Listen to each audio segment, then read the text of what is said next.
What's up, Spike Colombo? No notice? Guys, louder. Warmly welcome everyone to Spike first session of 2025. We had a bit of a break, and then we had a really good year 2024. We also did some planning at the end of that year, and then we have some plans for this year. Wanted to share a little bit about that, but really nice to see so many known faces as well as a lot of new faces here. I think we had about 400 people registered for this event. Right, so wanted to give you a quick update on what's happening with Spike as an organization. It's been 10 years since we started this community, and it's been growing really well, especially over the last 12 to 18 months. We see a lot of growth, and we're getting a lot of requests to do different kind of topics and then potential partnership opportunities. So we all really wanted to sort of put this down into a way that how we can run this sustainably. Right. So what we are going to do is we are currently working on a governance model. So we're trying to form like an association so that we can run this sustainably. There will be a committee who will be overseeing the events in Colombo as well as down south and also in Kandy. And also we are planning to expand the team. I think we mentioned this during the last event and then few people came and spoke to us. But we didn't really go ahead and sort of onboard anyone because we also wanted to figure out who are the people that we need to run this show. We've identified few roles, and then we will be putting up a note like a form on our WhatsApp channel. So if anyone's interested in joining the team, you could fill that form and then we could have a chat. Other than that, we also wanted to to run this event now the way we are running, it incurs cost, right? We have a partnership model or a sponsorship model where we work with companies and then help them to sort of see the benefit of being associated with Spike community. So if you know anyone who's willing to come on board and work with us as partners or sponsors, feel free to reach out to me or anyone from our team. There's Matish over here, and then we have Nevan somewhere over there. Sponsorship model is something that we are actively working on. We also want to grow this event out of Colombo. I have regular events in Kandy and then down south. We identified a team, and then we sort of did our initial event last year towards the end, and then it was a big success. More than 60-70 people came. So what we will try to do is set up Kandy as a separate chapter, and then they will run their own show and with the support of Colombo. But with down south, we think we initially want to run a few events there, at least until we meet few people. We haven't sort of come across a lot of people who want to take over yet. And also we have some different objectives with down south because we see some opportunities there with a lot of tourists coming into Sri Lanka. Within them there are potential investors, potential business partners looking for work here, and then looking to connect with local companies. So we want to try and explore that opportunity with down south. So because of that objective, I think the Colombo team will try to sort of run that event for at least for maybe a few events, and then we will try to set up a team there and do that. Other than that, I think there was one more update I wanted to give. Oh, right. If you're doing, if you're on Instagram and LinkedIn, please do some updates, take some photos, tag us. It really helps to get the word out. And also, if you registered to the event, don't forget to check in. We have some plans in the future, especially if you want to be a member of the Spike organization as a founding member. We might release some NFTs or whatever if you attend a certain number of events. That's something that we are at the ideation stage. So please check in. You might be entitled to something. Yeah, I think that's it in terms of updates as a Spike organization. The reason why we are sharing this with you because we want you, this community, to hold us accountable. Because otherwise, we just have these ideas in our head and sometimes it doesn't get executed. When we share them, you know what we are planning to do, and then next time when you see us, you can ask us and then figure out whether things are happening or moving forward or not. Right, on that note, I'd like to invite Matish to introduce our speakers. So how are you guys doing? Yes! Alright, okay. So, first up we have Dr. Sithira Ambepitiya, medical doctor by training and the current generative AI lead at Aagee AI. And Dr. Sithira is focused on developing clinical relevant quantitative workflow-based LLM systems and advanced medical synthetic data. In his talk, he will be diving into building rapid AI-powered MVPs. So I would like to invite Dr. Sithira Ambepitiya. Guys, come on, give a round of applause to Dr. Sithira Ambepitiya.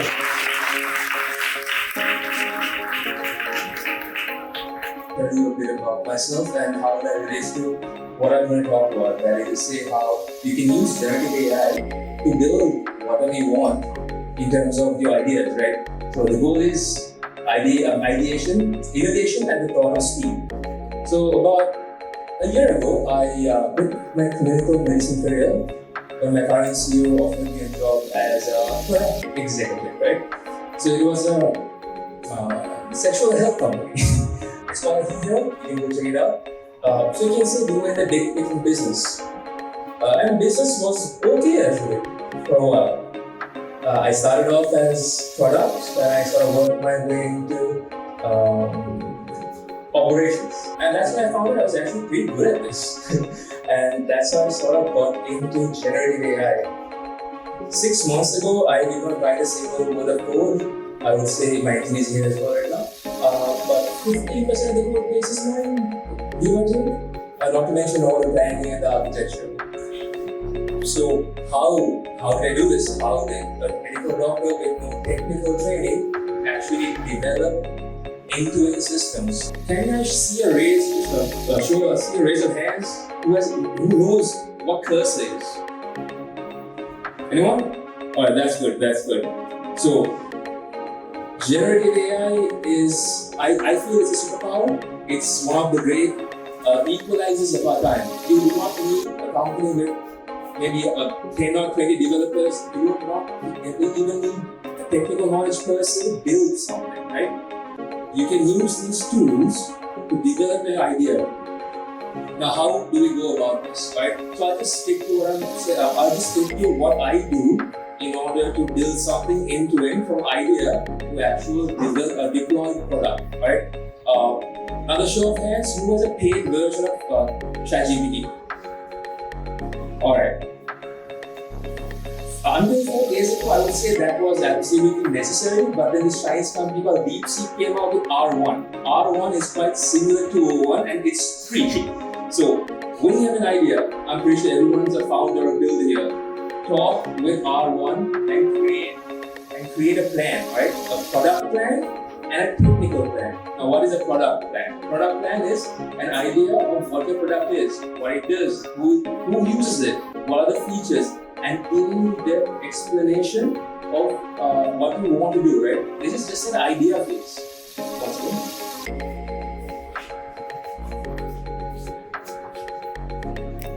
Right. So this is at an idea phase, right? You have an idea, you want to build something. Talk with R1 and build an extensive document of what your product is. Your idea may not exactly practical at the start, so refine it. Talk with R1 or talk with O1, refine it and create an in-depth product document. Once you're done with that, again use R1 or O1 and create a technical document, right? This technical document will describe what the system is, right? What the backend is, what the front end is, how the features are, what the database looks like, everything. Again, you do not need to know any of this right now.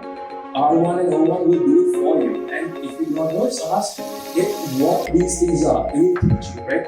Once you have these two things, there are a few tools that you can use to actually build out your idea, right? So my personal favorite is Cursor. $20 a month, you get 500 completions. That is more than enough to build whatever you need. Front end, back end, database, everything, alright? So what do you need in order to start building? So we've created those first two documents, right? In generative AI, because of its memory limitations, I always say context is king. You need to give these coding agents an understanding of what you want to build, right? So with these two agents, it will have an understanding, these two documents, giving Cursor and start building it out step by step.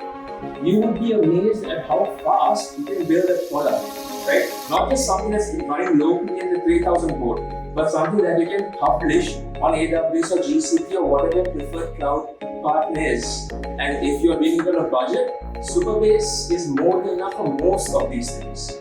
Alright, so a bit of context about where I had pitfalls when I was in my journey.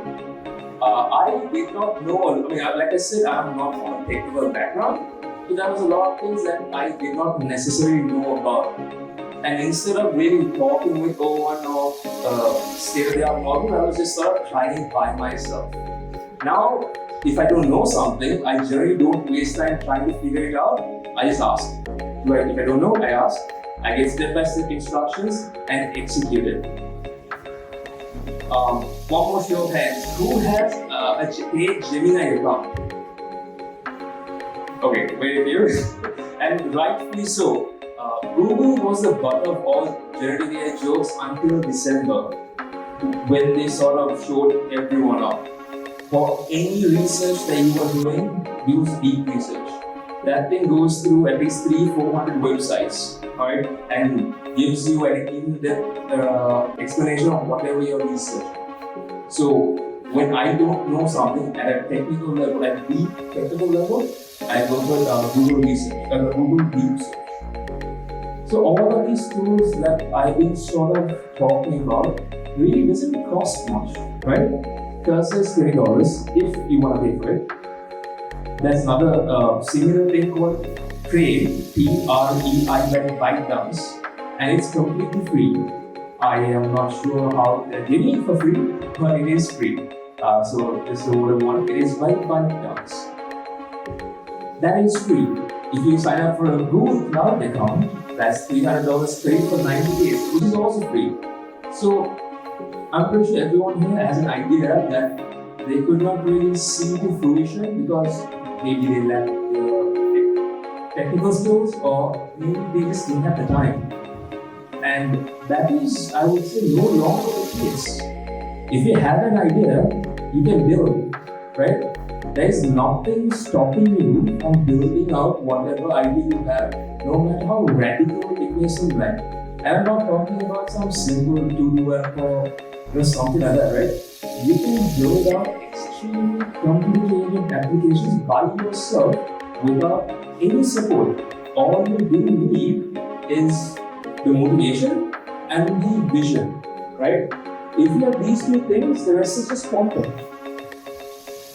And I only see this getting easier and easier and cheaper and cheaper. In terms of pitfalls, like where I face troubles, it was, I would say, my lack of technical understanding, right? So sometimes I just jump right in, or I do this, do that. And it's fun initially, but after a while, we just mess up. And you're just like going on continuous loop, fix it, fix it, fix it. And sometimes at 2 a.m. I'm just so tired, I just copy and paste there and just put a question mark. And so that was not ideal. So after that I learned, before I start anything, use a reasoning model and plan it out. Create an in-depth plan of whatever you're doing. It may be an addition to a feature to an already existing code base, or it might be something completely new, right? You just have an idea and you want to build on it, right? Like previously, you might have to sort of approach investors with just a PowerPoint, a pitch deck, and an idea, maybe some Figma diagram. That is no longer the case. If you have an idea, I would say you can build literally anything in less than 2 weeks. Less than 2 weeks, and you can do $0. And there are so many free resources that you can use. If you want to have free LLMs, Google offers a free tier on Flash, 1.5 Flash. That's 1.5 billion tokens a day. 1.5 billion tokens a day. And Flash is pretty damn good. Alright? So there's nothing really holding anyone here back from doing that something that is really crazy. You can go toe to toe with the big guys. Alright? You can that could be connected with hundreds of developers, right? And it could be just you and you can go toe to toe. There is nothing stopping you from building, there is nothing stopping you from innovating. And I would say the future is for startups, right? Because startups move fast. You don't need to ask for permission, there is no hierarchy. And this is something that's echoed by a lot of people in the generative AI space as well. I do see a lot of crimes going down. Because a small company with a few guys could replicate whatever a large company, thousands of developers are doing and offer it for 1/100th of the cost. The next 12 months are going to be so very important for the world. And I do say this quite seriously. With agentic applications coming out, a lot of people are going to lose jobs. Why would you pay a few $100 for a person when an agent can do it for $100 or $200, right? My advice, if taken, would be go into this as deep as possible. Dedicate the next 12 months of your life to this. All the information that you need is available online, right? If you do not know anything, deeplearning.ai has all the information you need to get started. If you want to build a simple front end or end-to-end app, D-Not or Laravel, they have a free tier. If you really want to build something cool for end-to-end through code, use Cursor, Trade, or Windsurf. Windsurf is a bit cheaper, Cursor is a bit more flexible, I would say. But all these tools are quite very available. If you want to deploy your agentic platform, Google has Kubernetes, but personally I like Oracle. There are instances handles a lot of bigger roles. So yes, and that's all we need. These are the few tools that you need. ChatGPT, Laravel, D-Not, and Cursor. ChatGPT or let's say DeepSeek as of late. Talk with DeepSeek and Coco One about the idea. Create a plan and execute. I really want to see everyone here building something and deploying in the next month or so, because you can, and there's nothing stopping you from doing it. That's pretty much all I have to say about that. Thank you. Guys, let's give a round of applause to Dr. Sithira again. Okay, so next up, we have Thiru Dinesh, the head of artificial intelligence at Rootcode, where he leads the Rootcode AI division. So Thiru specializes in designing and developing AI strategies and solutions for enterprise governments around the world. So he also serves as a visiting lecturer at SLIP, teaching deep learning and AI for the master's program. So he will be covering the enterprise level AI scale. So please give a round of applause to Thiru Dinesh.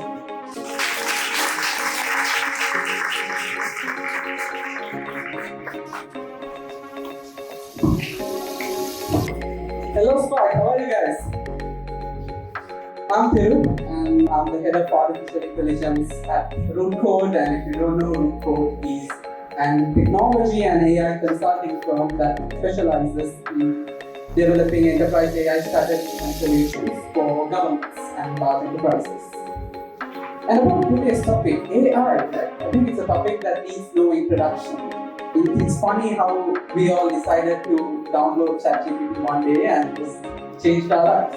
It changed how we work, it changed, how we do everything, basically, from asking feedback on a presentation to late night flirting. It helps, it's very useful. And it's not just for individuals. It is also startups that have benefited a lot from this new advent in AI.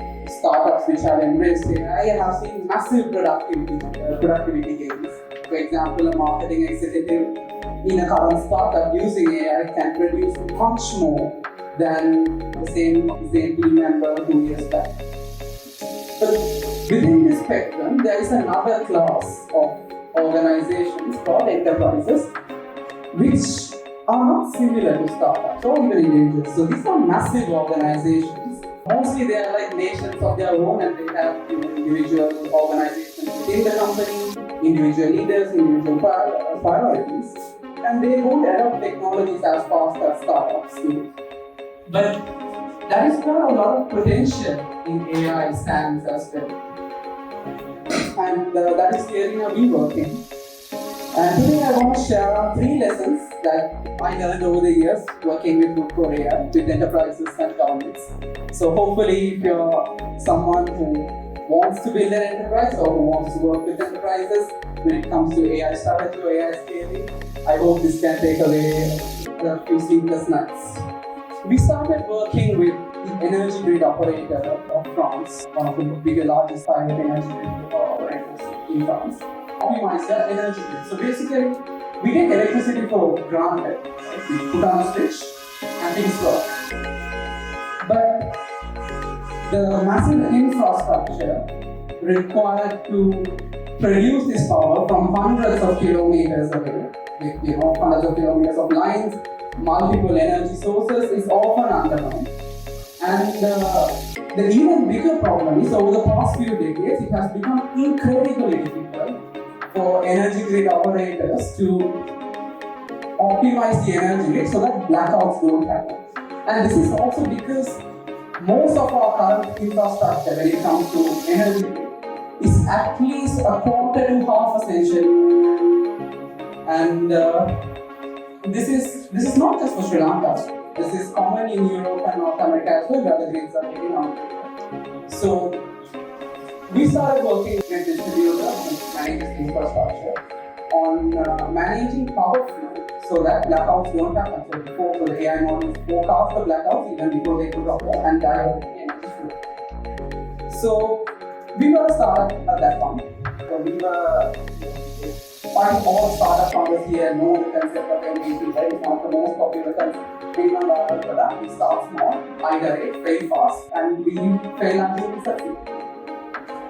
That's the approach we took as well. So we started training an AI model on a virtual simulation environment with around 250 homes connected to a local power grid, and we trained this reinforcement learning model to optimize the data. And it worked perfectly. We produced really good results over 3 months, and our customers, they looked at the results and they told us, why don't you guys just come over here and test it on a more realistic environment?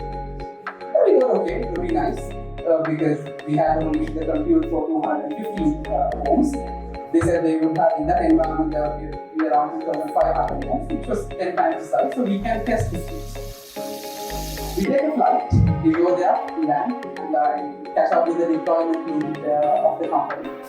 And so we walk into the room and he says, okay, I'm going to show you where you're going to work. To deploy. I thought it's going to be an office. He walks me straight into the largest data center I've ever been in. And he asked, okay, this is all yours. You can start testing them out. And I said, okay, how do I get access to the virtual environment?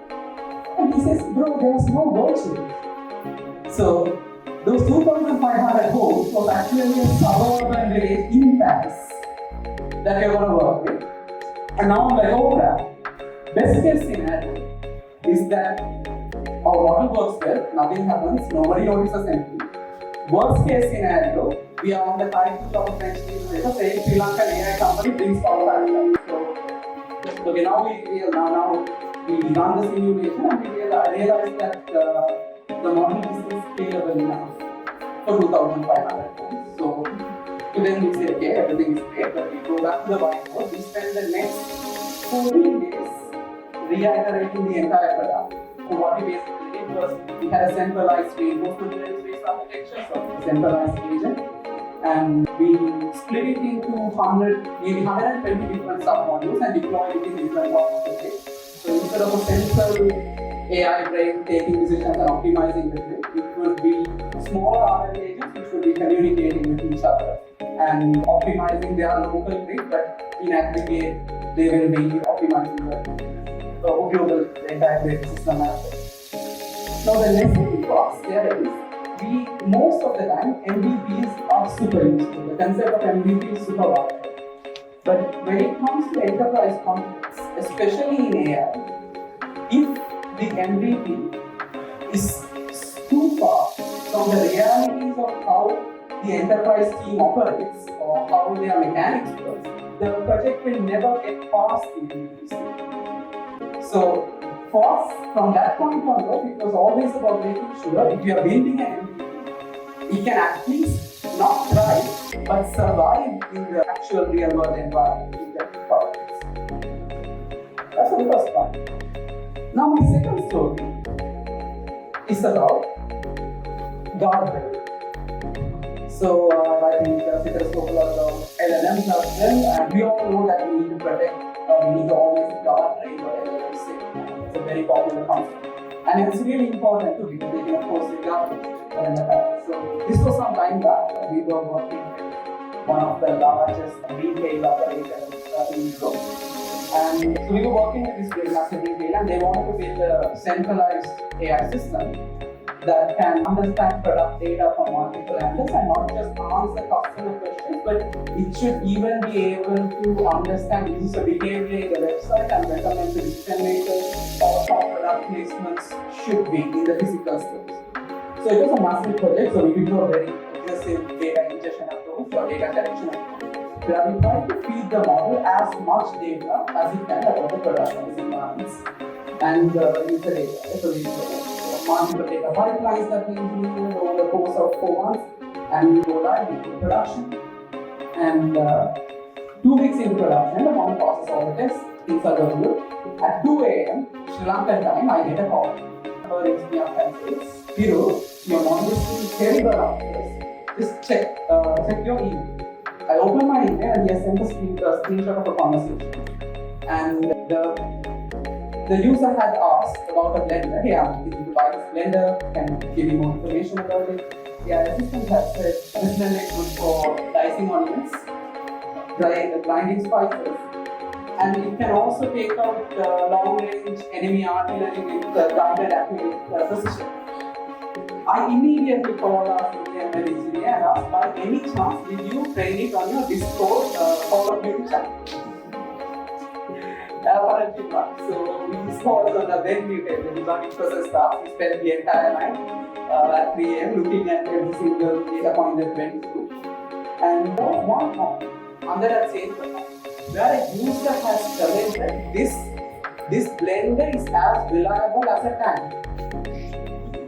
And so what has happened is the model has taken it literally and due to some computation in the data pipelines and it has associated with an action. It was a funny fail, but what we realized was it was not only important to guardrail the outputs of the model, but it's super crucial in enterprise context or any large scale user context to guardrail the inputs as well. So we parallelly took 2 directions. One, we started developing a lot of transparency measures to make sure that we don't have to go through hours of debugging so that we can directly examine the model to see what went wrong. And second, we also started to develop separate auditing models which will try to filter out any part of the input data pipeline that doesn't match the context. Now, my third story is about domain knowledge, and I think this is the most important out of all.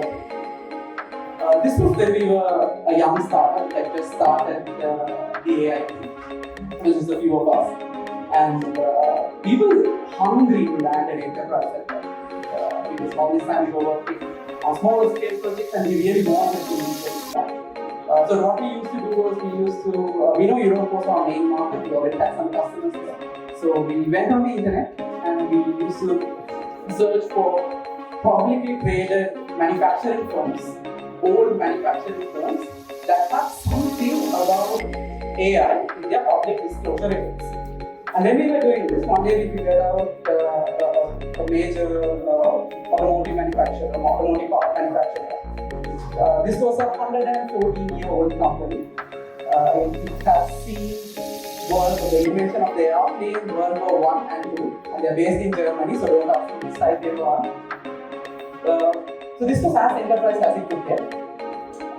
Then one of our existing customers introduced us to them. We get into initial conversations with the innovation team, and they describe a problem that they had, which was they were producing a lot of industrial brakes, and they were producing brakes for even companies like Mercedes and Rockstars as well. And one of the key problems they had was they were spending millions of euros every year on physically testing the braking systems to see how they would perform under different conditions. And this was costing the millions in more scenarios. And they wanted to know the AI can test. Now this is a very mechanical problem. And we realized we have taken a different approach to it. But we said yes, okay, we can do that. We can start with a small scale solution. And so they scheduled a meeting with the head of industrial brakes of the company, who is a 68-year-old industrial exec. And for his team, he is a legend, and rightfully so. He has been with the company for a long time. He has done a lot of things, and eventually scaled the company post World War. So we started talking to him, and he's very interested in technology, but not at all in AI. For some reason, he treats AI with so much care.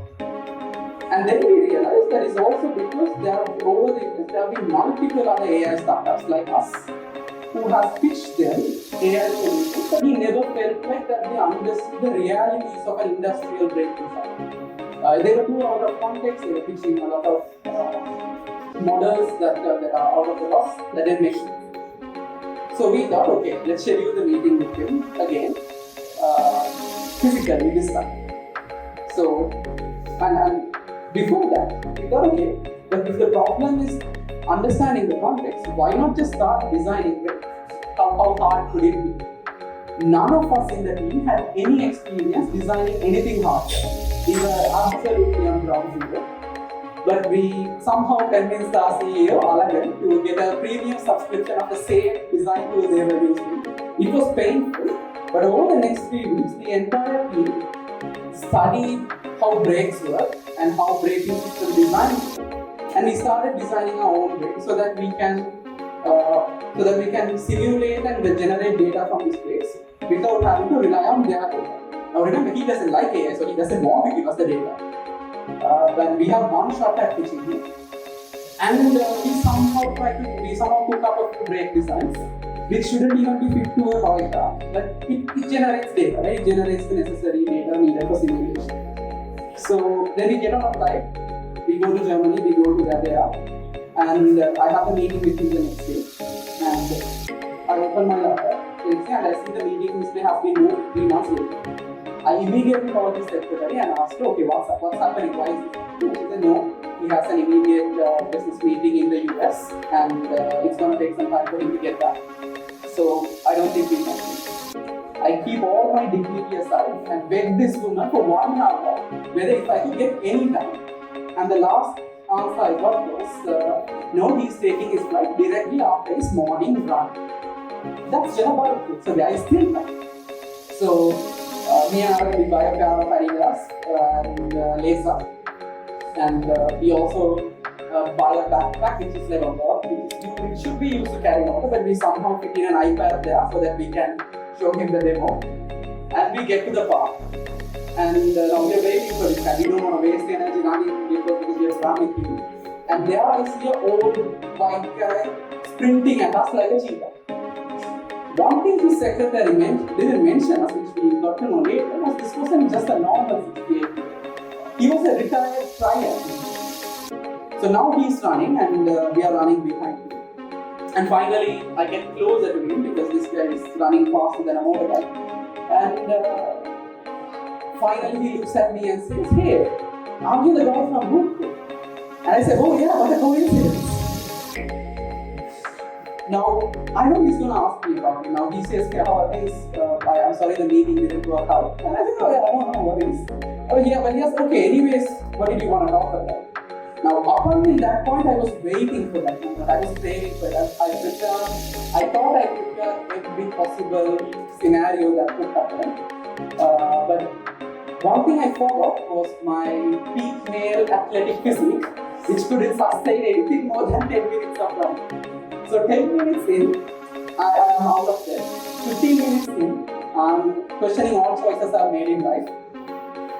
And right when I'm on the edge of collapsing, he says, hey, I'm done with my 10K, but you can continue too. I said, oh yeah, I'm done with my 10K as well. Then we stop and then he says, okay, I'm going to go to the cafe nearby. Would you like to join? Absolutely. And he says, too bad, I would have liked to see your demo. And I said, oh, coincidentally, I bought my iPad as well. So we show him the demo. And he gets excited, he looks at it and he says, this is not our data, how did you get this? He says, okay, we designed our own brakes. He says, oh, it looks pretty good. And I get surprised and I ask him, do the brakes look good? No, the brakes look shit. but that is the data looks good. It's closer to what simulation should be. And then we were able to walk in through our reasoning process as to how we didn't just use AI, but we spent time understanding how the design and manufacturing process works, so we were able to incorporate the mathematics and physics of it, so that the simulation environment doesn't only rely on AI models, which are very probabilistic, but any of the fundamental mathematics needed was also directly embedded into the model. Now the lesson here was the importance of domain. Most of the time, I think when we as technology people, and I'm guilty of it too, and sometimes we live in our own bubble. And when we go to help someone build a solution or go to an enterprise to solve a problem, we just bring our context there, what we know.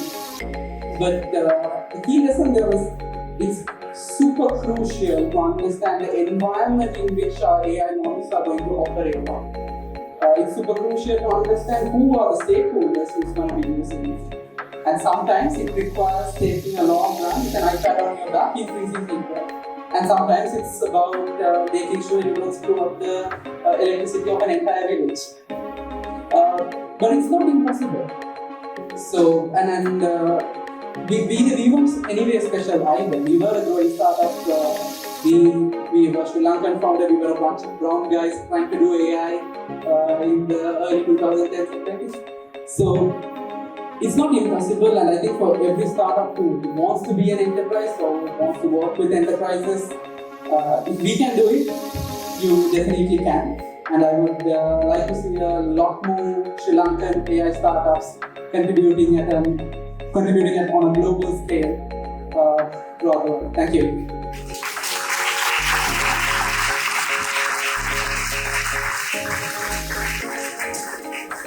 Okay.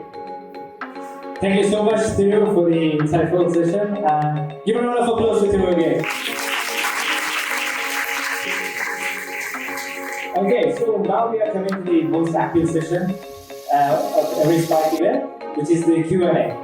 So, to guide the session, we have a moderator that is technology, policy, and governance, who is Asila Vaidyalankaran, a renowned cybersecurity and AI policy leader. He is a highly respected professional whose counsel is sought after policymakers, high net worth individuals, and legal professionals both nationally and internationally. I'm sure most of you have seen his featured on his expertise on many programs, podcasts, and on YouTube as well. So, with his wealth of experience, we will get to know about all of the things about AI, and you can ask many questions from him also. So, please join me in welcoming him to stage with the other speakers, Dr. Sithira Ambepitiya and Thiru Dinesh. And there's another thing, who is the CEO and co-founder of Rootcode, who is Alagan, is also here. He wasn't supposed to be in the country, and luckily, so he's here. So please, Alagan and all the speakers, and Asila Vaidyalankaran, I invite you on stage.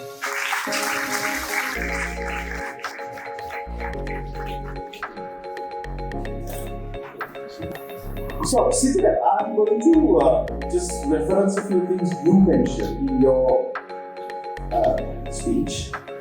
And one thing that really caught my attention is that how you can do stuff and you literally become an army of one, literally. Can you dig a little bit deeper into it? Because there's obviously this concept that now is floating around. And I'm taking a non-tech view on this, where it's a company of one.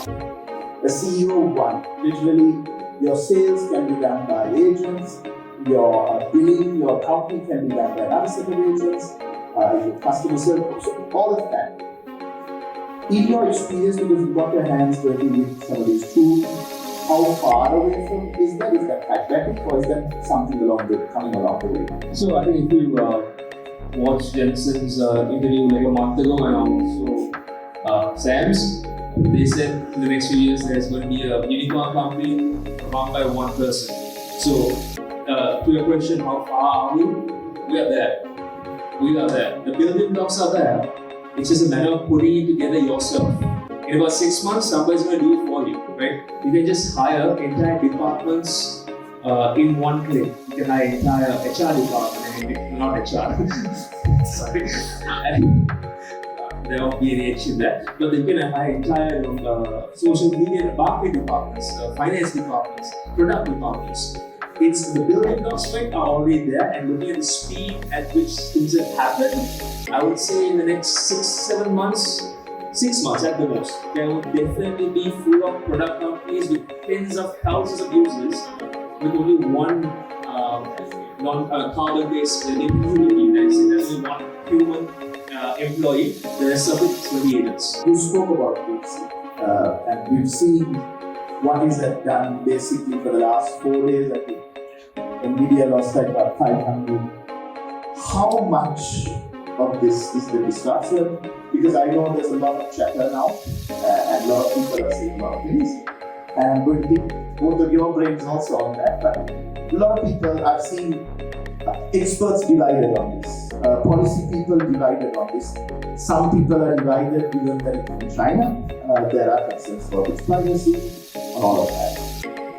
You know how much, and of course the other end of the spectrum is, okay, they've invested only about $5 million versus several X times more when you look at companies like OpenAI. How much does this disrupt you?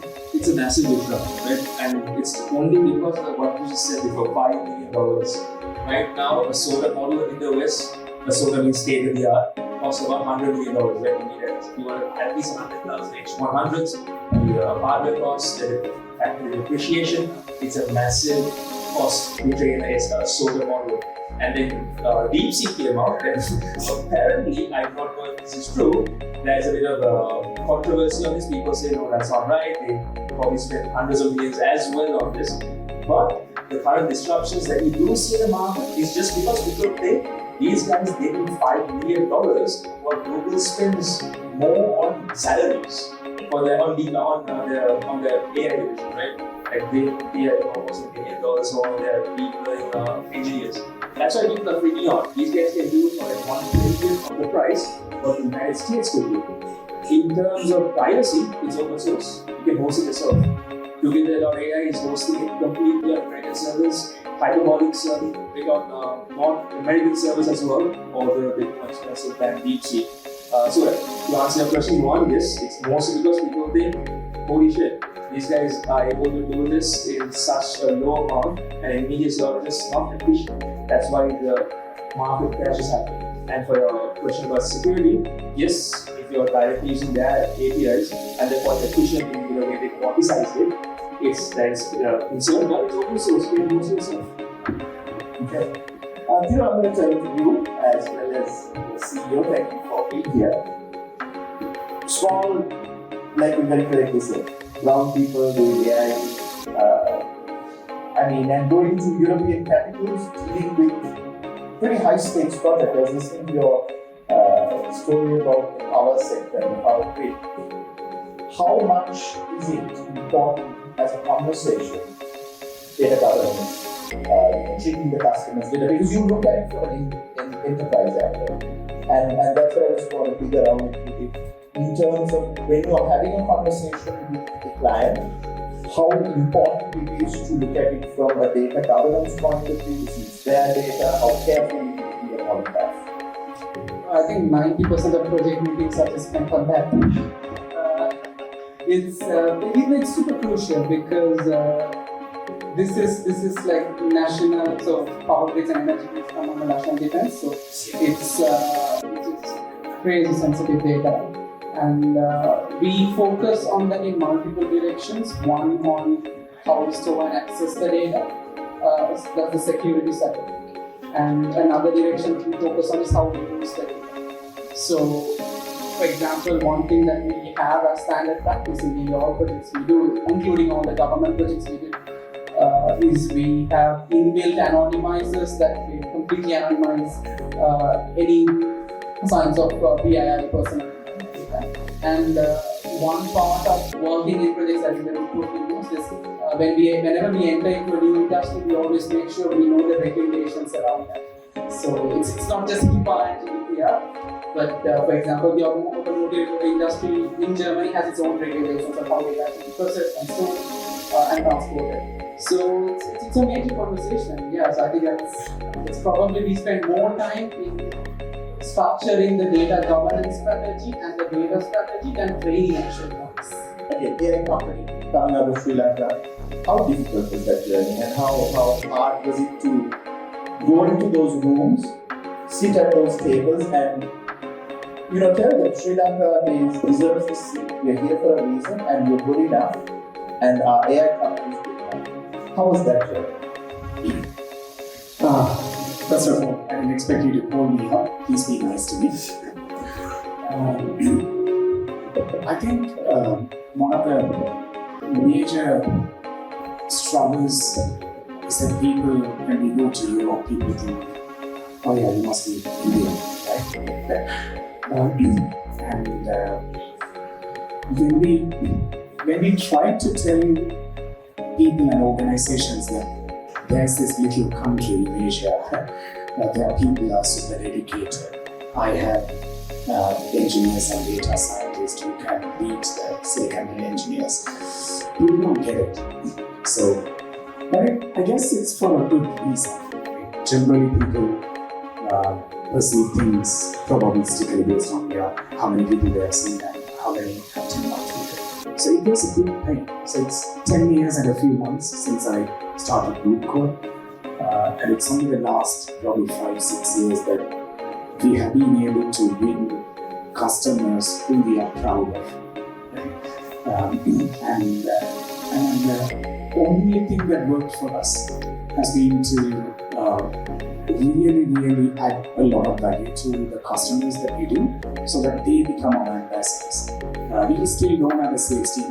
We have more than 100 engineers in Sri Lanka, but we don't have a sales team. Almost all the sales happen through recommendations and customers referrals. So the answer to you, I think it's painful, but it's supposed to be painful. Because if it's easy, everybody will do it, right? But I think that despite the difficulty, there's a clear way to do that. And we managed to do that. A lot of people think Rootcode is a foreign company. No, we still own the company. There are no investors. We never raised a cent. It's a few people who built this together from Sri Lanka. So I guess people can do that. So it was tough, but I will be kind to you, but I do have one more follow-up question. Because I come from a policy point of view. In fact, I'm part of a currently discontinued State Department program with about 160 people, and we discuss AI policy globally. And I had the pleasure of visiting Vietnam, where they showcase some of their AI talent.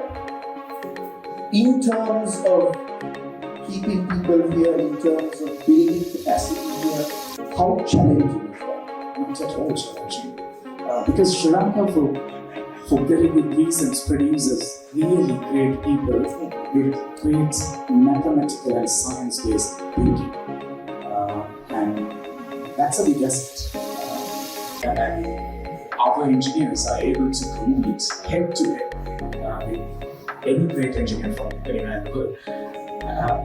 I think there are certain things that we are doing right. I still honestly don't know what we are doing right.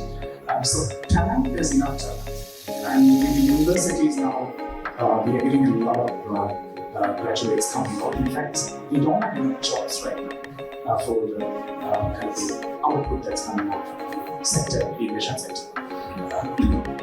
So accessing talent, I don't think it's a risk.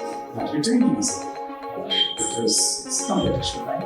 And I guess fundamentally, if you take care of people, if you make sure you hire the people with the values that organization needs, so that everybody aligns fundamentally, and to make sure that they have a great career. I mean, I've seen this guy growing from a little intern, right, many years back, and when what worked for us is we created an environment where anybody can thrive, as long as you fundamentally align with our value system.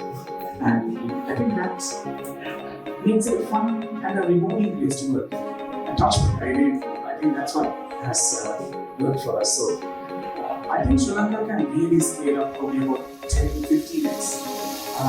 If I see a lot of young startups coming up, and at least 30% of the young people I meet have found it. So that's very promising. So if you keep doing it, I think that would be nice.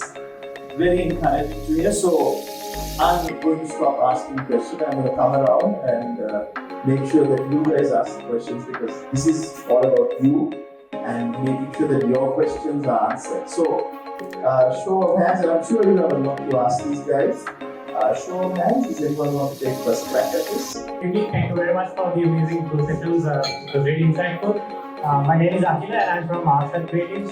We are mostly in digital marketing, but also we got involved quite a lot with different kinds of generative AI applications for our campaigns and the creative work for the creative process. One of the questions that I have is, what will the non-technical people or the non-AI proficient people will be doing in another 2 years? Because when these kinds of AI agents will be taking over the most fundamental processes that we will be handling on a day-to-day basis, what will be left for the ones who do not have that technical expertise? And is there anything that we could, especially in a country like Sri Lanka, if you go outside the urban areas, the technology usage, the digital savviness is very low. So for audiences like that, is there anything that we could do to guide them or help them, or any sort of solutions that we could see? Adapt or die. It's quite simple. A lot of people will lose their jobs in the next 24 months, and if that happens to you or not depends on how willing you are to adapt to the new paradigm. If you look back, I don't know in these days, like 1912 or something, like before the advent of automobiles, there was the entire industry around horse carriages, the entire industry. Within 2 years, it disappeared because they were redundant. Same things will happen this time as well. Unlike before, knowledge is freely available. If your mobile phone has like a 99 card, that is about a gigabyte or two, all the knowledge that you need to upskill yourself is available. So I would say there's no safety nets per se. Either you adapt or you get unemployed. Yeah, I think there was two parts to your question. One is what sector of the workforce will get affected the most, and another one is how do we upskill it. I think on the first side, of course, there's going to be a massive transformation in certain professions, especially ones that can be automated and are very difficult. But historically, it's also proven that when technological changes sweep in, the impact isn't mass unemployment. Most of the time, humans or on a grander scale are much more resilient when it comes to adopting technology. On the second part of the question, I think upskilling is one of the main areas we need to focus on. But something that's interesting is earlier, probably a decade or two back, when you get started in computer programming or build solutions, you would have to know a programming language, and generally based on the level of effort put, it could take anywhere between 3 months to 1 year to master programming language. But now, individuals can build solutions using AI. So English has become one of the most common programming languages. So on one end, upskilling has become more accessible and easier. And on another end, of course, there's going to be impact. Because in reality, there's going to be people who probably lose their jobs in the short run. But I think on a grander scale, it will be negative. Thank you for that. Yes, I think we can answer. But interestingly, I was mentioning in the morning, a student of mine actually asked the same question in a different way. He's a first year undergraduate. So because AI, everyone lose their jobs, and will we have a job when we finish the degree? So honestly, I would like to speak your brains on that. One thing to remember is, in a grander scale, students always do that. And just requires us to adapt. Some jobs will go away, for sure, but that will also enable us to focus on much more limited kind of work that only humans can hopefully do. So with our agency that is social media and marketing and this is this to have campaign. So and we also design systems and stuff like that. So currently we are developing an AI tool to actually we building an AI tool to help businesses. We found the problems that they're facing and we're trying to build tool to help them with specific problems. So the question I have is, do we start from an MVP and get into market, or do we create a website and create a waiting list? And since we don't have any capital. So I have a follow-up on that. Have you built your product, or are you in the process of building it? In the process of building the product. Who's the process of building the product? I think from a product angle, if you want to test the market, the MVP approach is useful. It's good because again, on another direction, the technology landscape is still changing as well. There are a lot of new technologies coming up and a lot of new solutions coming for the same problem.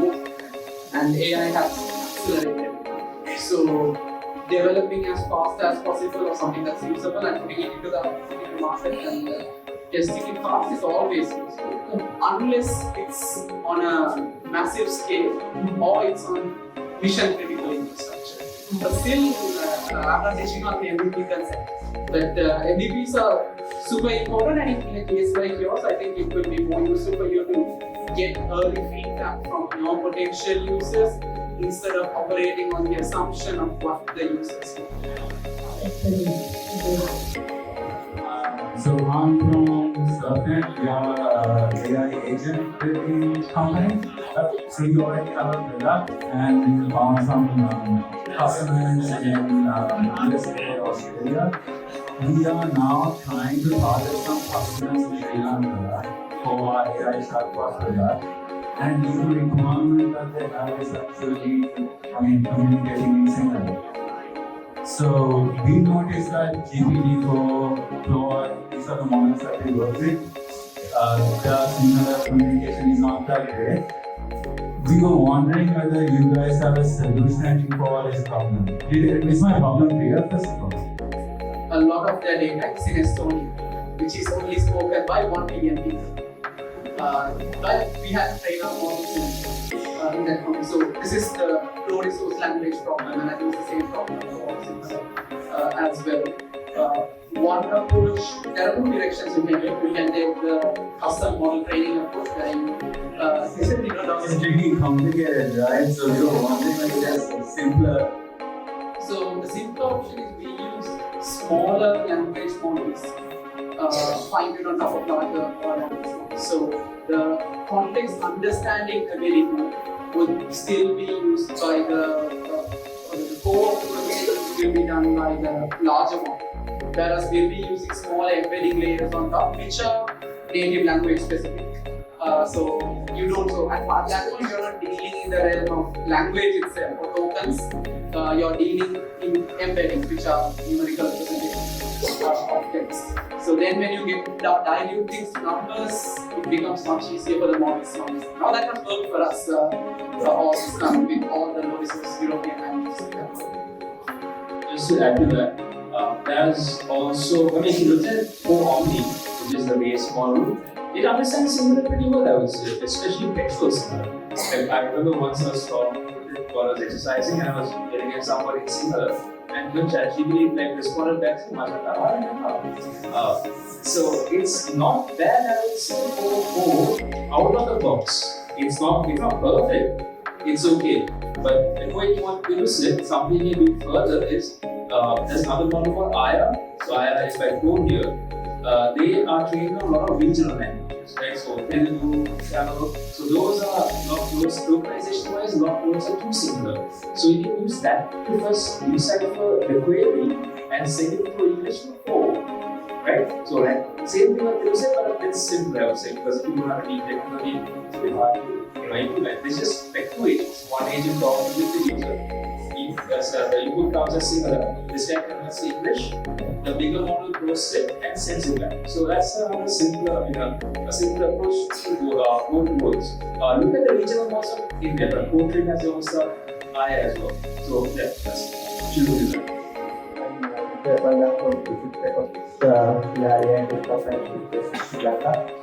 My question regarding AGI, what's your thought on that? Because it can also overnight change the current AI that we are working on with AGI. So I'd like to know what kind of your input was that, because a lot of companies invest billions of dollars at the moment, just like Deepshark can also overnight can change productions. And user jump on 100 billion, no? I don't know. 200 from Masters. 200 and 500, oh my goodness, okay. 500 billion. That's Project Starlight. Project Starlight, yeah, that's right. And that's a lot of money. So do you want to feed on the conspiracy theories online that AGI is already here and so half of what you see on social media is that or so on? The question about how much you see on social media is AI generated, that's called the internet theory, which is going to be true in about a year or two. That's just true, right? In terms of AGI, that depends on how you define it.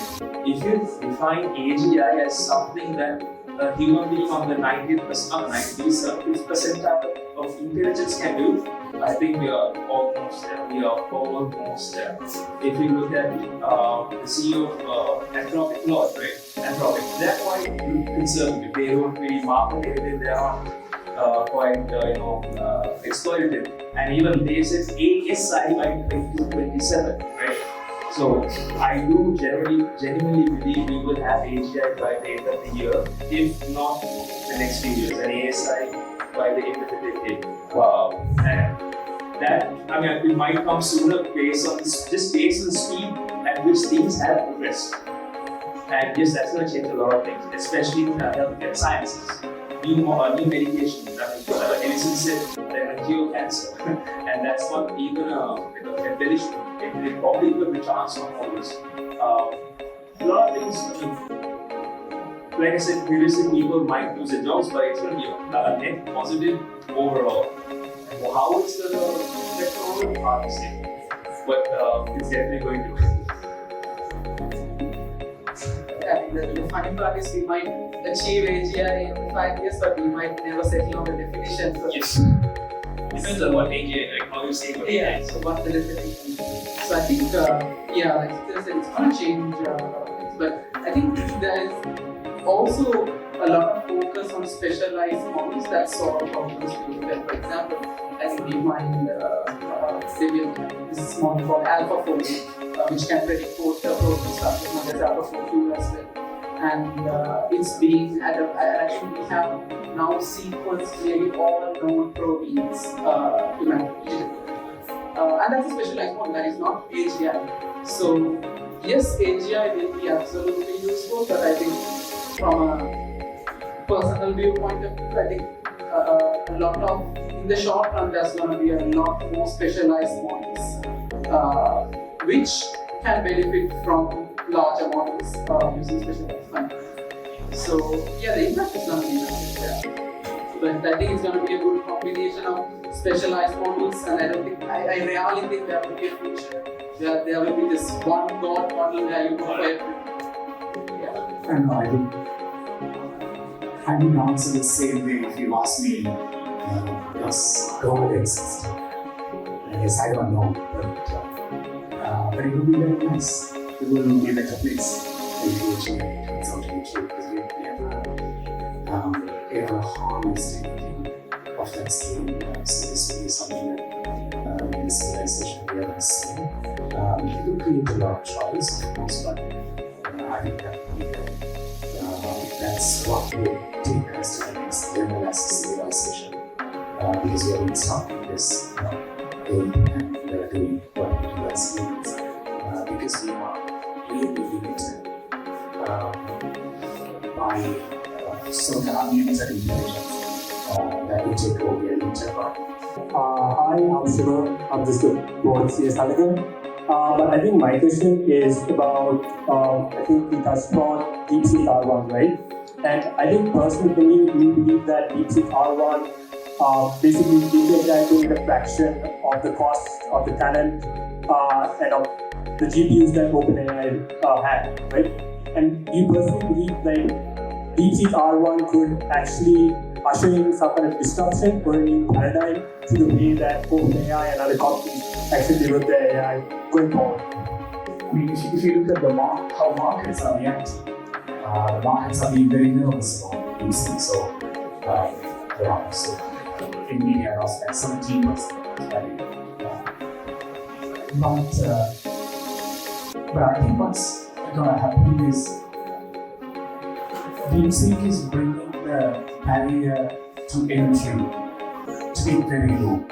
Because until now, if you're really building something on, if you're doing your own language model, you want to be competing with big folks. You need to have like $100, $200 million. If what they claim is true, and they've actually done the last training run between $5 to $6 million, that would encourage adoption of AI in a massive scale in the next few months and years to come. And that would turn out to be very positive to all the players. Some players might get wiped out.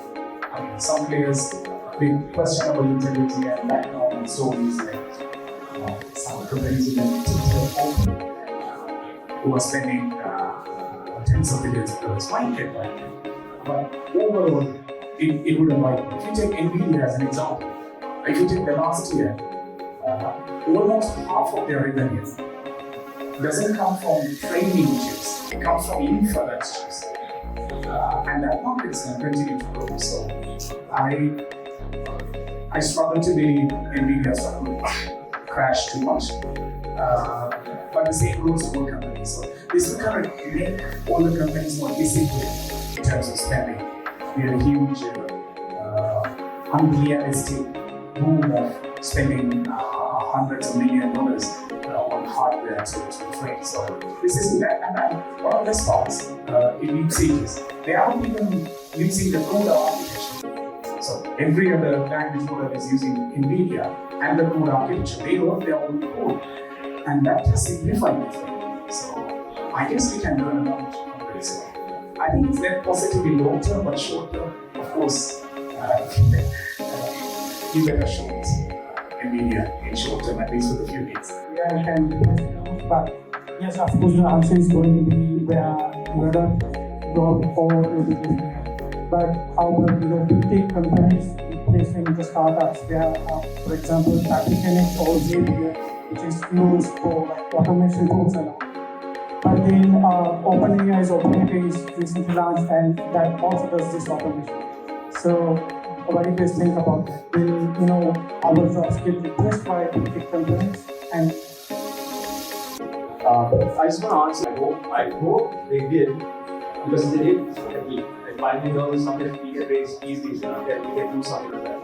But it is sort of they sort of skirted the code restrictions and got a bit more X100s. I do not know. In terms of the impact, disruption, I mean, we always see the disruption in markets, right? But beyond that, the disruption that we see is the distillation models. People have taken R1, the main base model, and created synthetic data from, right? So synthetic using string of dots and trained small, I'm using small models on it. I have a 1.5 billion model running on my PC, which is equal to a 4. Just think about that. 4 to the $200 million of training. I have a 1.5 billion parameter model that I think could run on the iPhone as well. It's quite small. And it's similar reason, right? So that for me, that is a disruption. The distillation.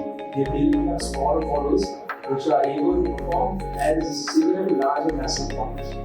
To the next question about would big tech companies replace startups, I would say it's the other way around. I would say startups would replace big tech companies, because startups will have the multiple levels of administration, hierarchy, politics, and startup doesn't have that. You have a few motivated guys who are passionate, and the agents, the coding agents especially, like at my current startup, I would say 96% of the code base is AI. I only have coders, it's not much, but we code. right? And we can do it much faster. And the idea I got from the CEO is good to go, it's good to go, and we do it. So to answer your question, I think it's the other way around. As an operator, I think we are more yesterday, this Chinese company released the open source version of operator. Free. That is distributed over free. So I hope I answered.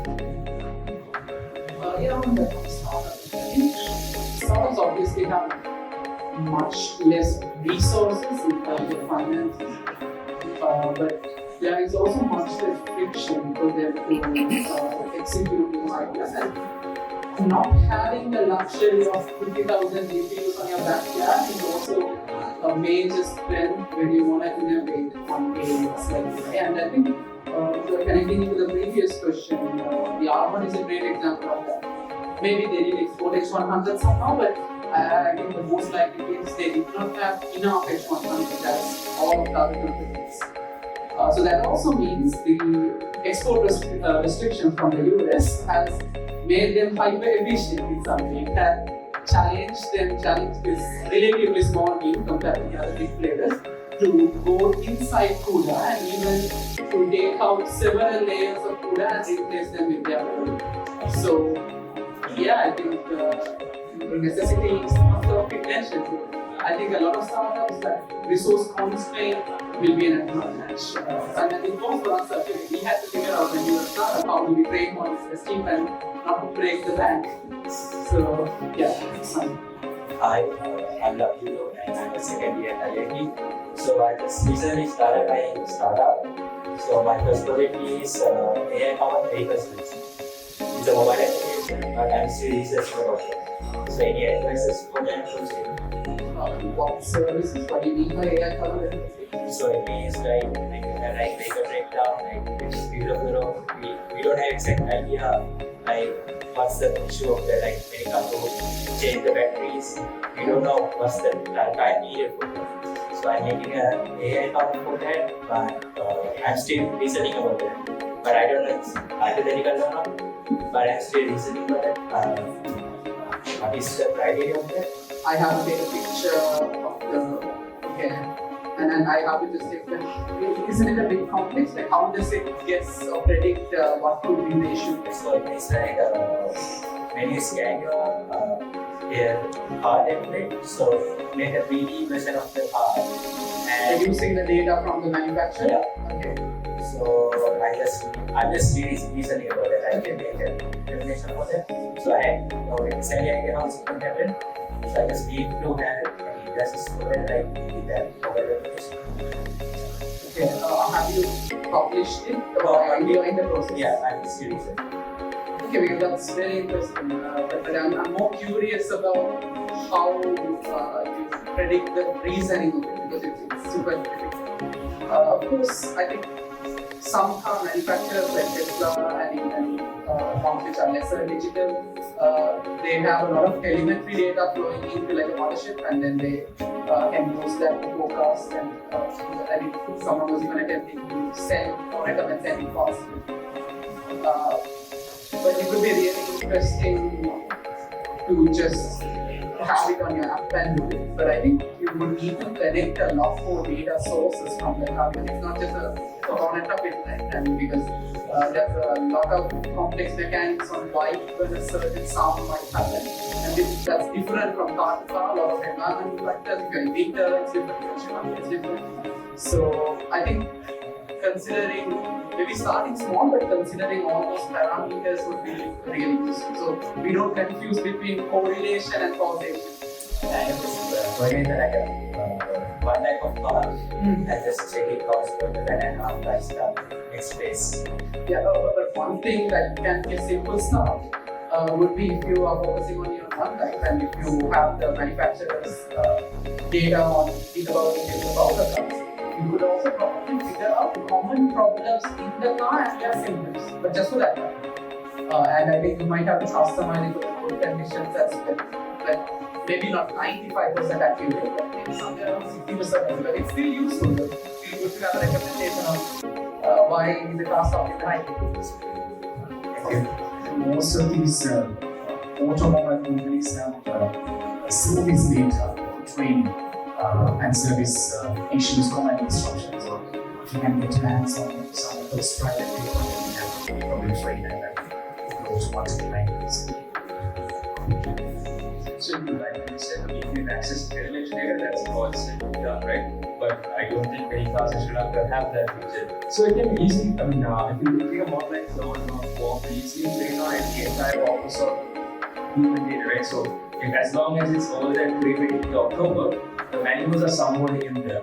So something I do at my current startup is create the pages with tries to diagnose you based on your symptom, right? So if you have a headache, try to do it, how long, etc. Similarly, that person can actually describe what's wrong with the car, and you can give that create a multi-agentic system to sort of help them diagnose based on the symptoms, right? So when the car stopped, it is did this happen, and based on that, you can, I mean, like you say probably 100%, but it's close.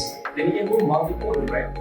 You can take pictures of the engine, or if it's something Lava 1, it has a video model as well. You can take actual videos of it and let it analyze it. Now, what is not bad at describing? Don't use a small scripting part. Get it to look at it, describe it, send that description to a higher model. Again, it's not going to be 100% accurate, but it's going to help people understand what's really, at least give them an idea what's wrong with them. So my question is, so in this discussion, when this started, now it's a time, so that was a call to that was said. But then we try to come up with an idea for a product or service as your first product in a startup. Then we are brainstorming ideas. When an idea comes up, more stuff, the next in the argument, the thing that comes up after the idea is that product or service might already be implemented. So when we brainstorm, new ideas come up, that means you already assume that those products and services are already there in the market. So those ideas kind of die down actually pondering about them more. So, but another question of is most services, even if they are implemented on the way, like most of those don't come to Sri Lankan symptoms. Even if they do, it takes their time. So even if there are lots of services, could be that separate those ideas, those concepts, and implement framework and make something happen. To validate your idea, right? Is it being done elsewhere? And is it maybe done elsewhere but not just in Sri Lanka? Like, is that correct? Yeah, so could we benefit do something from those ideas and make an impact on the market? So I would say your best friend in the future has to be a thinking model, right? If you have any question, ask O1 or ask R1. Develop your product idea, right? And then go a bit further. If you want to see if it's something currently in the market, the best thing, simplest thing is go to ChatGPT. Press on the low button, it's going to search it for you, right? But ChatGPT use maybe 10 or 20 searches deep. If you really want to do a in-depth market research, use deep research by GenAI. It goes up, I've seen up to 400 websites, right? And create a decent system for it, right? Say you want to look at your validated idea and your policy, is it being done elsewhere in the world? Or is it just, it's not in Sri Lanka, but it's somewhere else? So, right? So, these agents can help you refine your idea. First, understand is it something novel? Or is it something no one else has done? Or is it something that's been done but just not Sri Lanka? So, these are tools that you can use to refine your ideas. If it's something that makes sense to you. I think Aladdin has built a lot more products and invested in a lot more products. I don't know, can you make people buy your products? Can you make people use your product? That's the core mantra of making everything work. So just listen to your market, listen to your customers, and see what you can do. Of course, with LLMs, they can be a good sounding board for you. So, and also let people know smart things. Hi, my name is Bruno. I work in the industrial sector, and I really like your example on the brakes, right? In the German automotive power supplier. I know some leads in Sri Lanka, specifically in the government industry, where they face similar challenges, the cost of testing. So I have two questions on that. Could any industrial product be tested with AI with a customized solution like you guys did? Really impressive. And number two, your solution, is it patented? Could anybody copy it? Thank you. An AI model cannot independently on its own cover all aspects of its industrial testing because there are, of course, some aspects like fabrication testing that are much more expensive that can be simulated by the AI model because there are, of course, grounded mathematics on the mechanics of how brake works and how it would brake or react to different temperatures, but it's the probability difference of variant or different probabilities in how it could react to what you're testing in the simulation systems. And AI models can interestingly learn a lot from the past data on how these brakes have reacted when there are changes in designs. For example, when we use, if they use carbon fiber composite as the brake category for the display, what reaction will it have in the results. So what we built was an assistance to the simulated testing, not entirely replace the whole testing process, but replace some of the most expensive yet probabilistic parts of it. On the second part, we developed it also, we operate in two directions in Rootcode. One, for this particular solution, we developed it for our customers, but some of the models we use are our own proprietary models which we license. So, this is a partnership. They own, as a solution, they own the product, they use it. But for using some of our proprietary models, they do some access. Sorry, just to add to that, in terms of industrial use cases, I don't have exposure, but I came across a model, this is called Genesis by this Chinese company, which claims to simulate physics, right? Laws of physics at a surface level. So it's not molecular. So there is this example they give is a bottle of beer with a dewdrop right down it, and that dewdrop has acceleration, has surface tension, has mass. So they simulate physics at that level, not necessarily molecular, right? So it's friction and stuff that won't necessarily work. You want to see how stable the material is, but anything at a level higher than that, with Genesis, it looks like you can. Again, this one people for 2 or 3 weeks from the players and so on. It looks fascinating, but if it is what they say it is, you are able to simulate reality at a physical at a surface level. Regarding on the data what you are telling, how do you verify this accurate and quality data? For example, the German company that you are working with, you use a simulation to collect the data, right? So how do you make sure that data is accurate and quality data? So since we build products on the data that we have, we just want to know how to verify it or how to make sure it's accurate.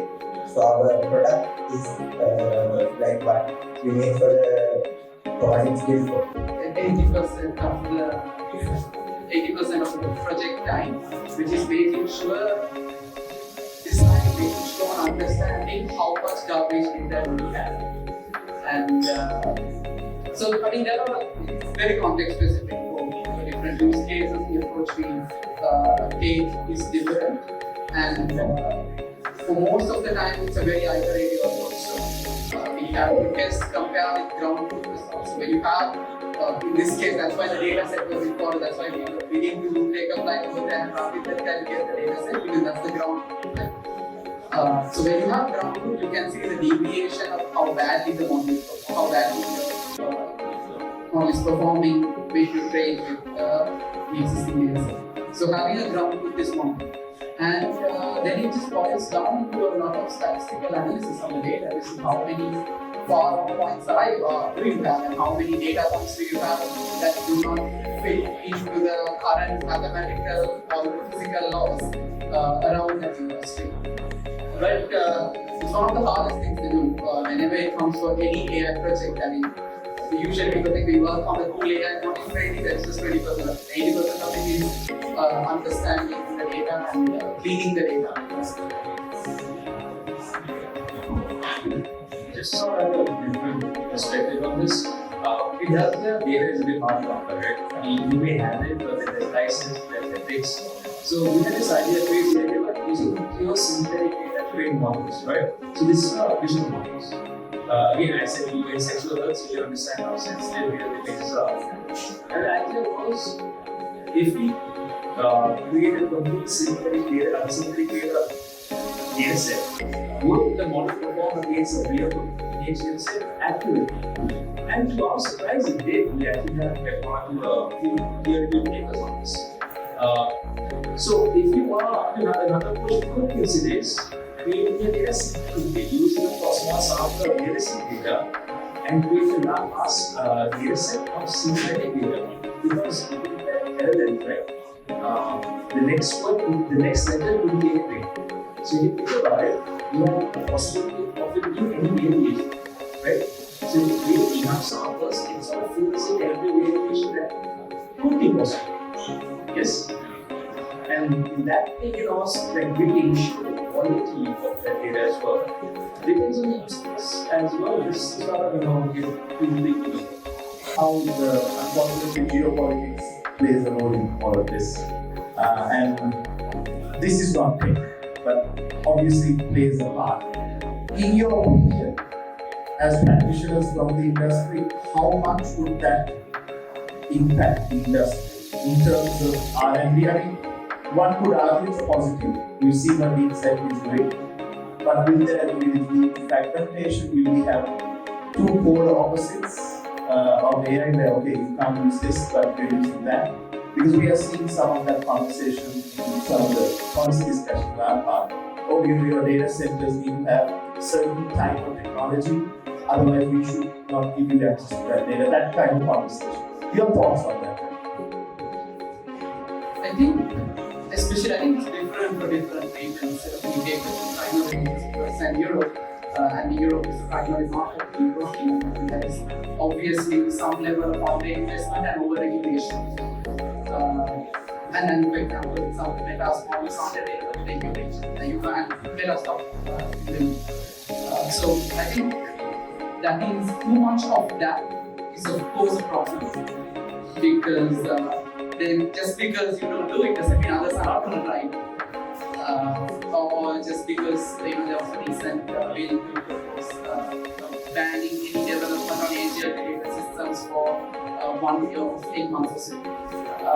And then those, I mean, if the US stops any development, doesn't mean everybody else will respect it and stop it as well. So we shouldn't take, I think, a nuclear warfare type game theory approach where I stop, you stop, and then we develop it. So that purely comes from a point of view of weapons of mass destruction.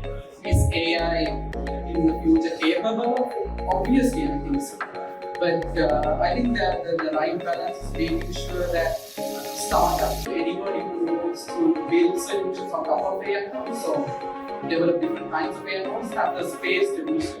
Because most of these regulations, for example, here, especially in EU and even some parts of even the California AI Act, they interestingly filter out startups from doing meaningful work. Because if you're OpenAI, you can hire a policy person full time and use them to make sure you can lobby, you can do different things. But if you are a 3-person startup, you don't have the budget to fight. So I think innovate stifles innovation in all the wrong directions. That said, I don't think this should be even free rein experts. Regulations like GDPR and HIPAA are really useful to make sure that we just don't play around with sensitive data of humans. So I think it's a careful balance between making sure that people are not exploited, especially without consent over their data, so that anybody could just go and take your data, train a model, and then give it out at a cost. But we shouldn't over-regulate an industry whose potential we are still yet to discuss. I think it's a bit. I mean, we work with a lot of European governments. In fact, we of the EU countries are customers, right? To be very frank, the EU is taking a hard step at a very early stage. Because if we had done the same thing for internet, if you can, there was a time where anybody can spin up a web server, you can host your own website and publish any content you want. Until then, you have to go through the traditional media and the TV, and there's always an editor, somebody keeps it. So I've read about similar scenarios when internet provider so should be some control. And I think if we had over-regulated internet and ITs, we won't be here.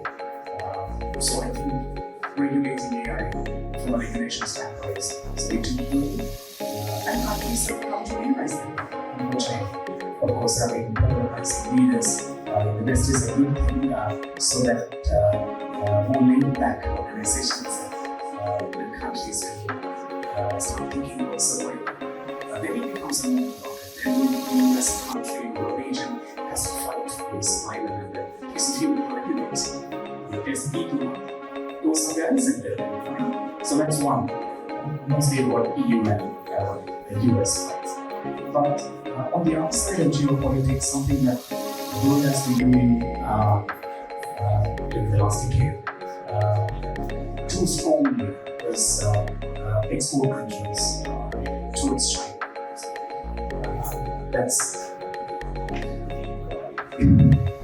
It could make sense on a theory to control resources, but also you have breakthroughs when you have limited resources. Have breakthroughs and everybody grows. The world is not going to be a very peaceful place for a long time, the way things are moving, but I personally think resources have to be equally available. And if you try to resources, then you are stifling innovation. Again, it's national security, so I have no idea how to but it's interesting to see that the world is relaxing a bit from an EU-US regulation, but the world is toughening on West versus China. So we'll see. In terms of geopolitics, I think powers that we have realized that this is the newbie arms race. The first one to the ball, that is the Aagee AI, is going to move the rules. They understand the change that it can affect. So there is a massive battle that I do see in the West and the East. I think in the last season, they had an export restriction rule. I'm not sure if Trump's executive order approved it or overruled it, because according to that, we are tier 2 export from India. This will be a problem. This will be part, generally, will be part of the geopolitical war game for a long time to come. And there is going to be between the East and the West.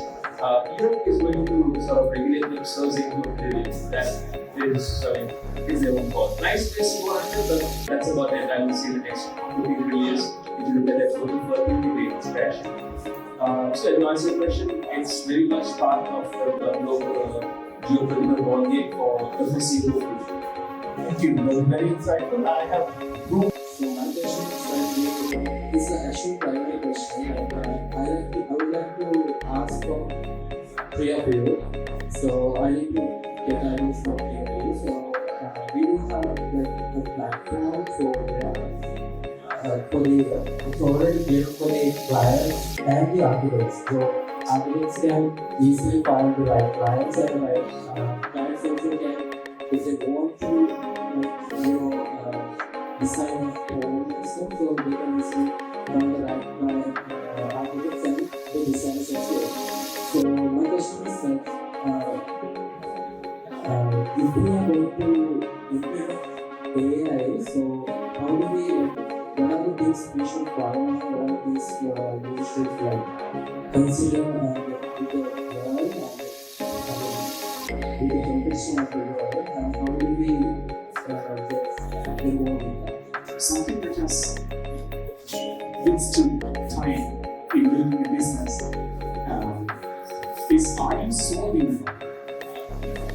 You start with the fundamental problem and then you build a solution for that. So you are looking for solutions and then build on to what problem can I solve.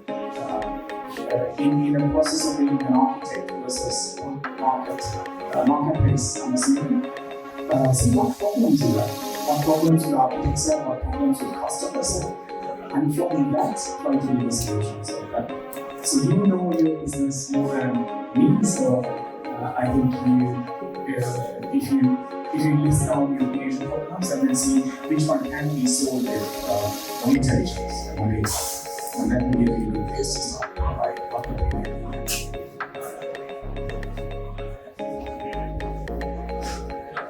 I think just reflecting on what I said, again, this is solving a problem right.